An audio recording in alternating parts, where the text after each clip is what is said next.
حدیث نمبر 3308، حضرت جابر بن عبداللہ اور حضرت سلمہ بن اکو رضی اللہ تعالیٰ عنہم سے مروی ہے، دونوں حضرات فرماتے ہیں رسول اکرم صلی اللہ علیہ وسلم کے منادی نے ہمارے پاس آ کر اعلان کیا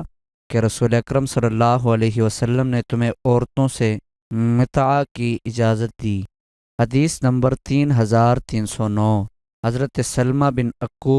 اور حضرت جابر بن عبداللہ رضی اللہ تعالیٰ عنہم سے مروی ہے، تشریف رسول اکرم صلی اللہ علیہ وسلم ہمارے پاس تشریف لائے تو آپ نے ہمیں متع کی اجازت دی۔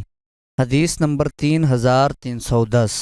حضرت عطا فرماتے ہیں حضرت جابر بن عبداللہ رضی اللہ تعالیٰ عنہ عمرہ کے لیے تشریف لائے تو ہم ان کی قیام گاہ پر ان کے پاس حاضر ہوئے، پس لوگوں نے ان سے چند باتیں پوچھیں، پھر ان حضرات نے متع کا ذکر کیا تو انہوں نے فرمایا ہاں، ہم رسول اکرم صلی اللہ علیہ وسلم، حضرت ابوبکر صدیق رضی اللہ تعالیٰ عنہ اور حضرت عمر فاروق رضی اللہ تعالیٰ عنہ کے زمانے میں متع کرتے تھے۔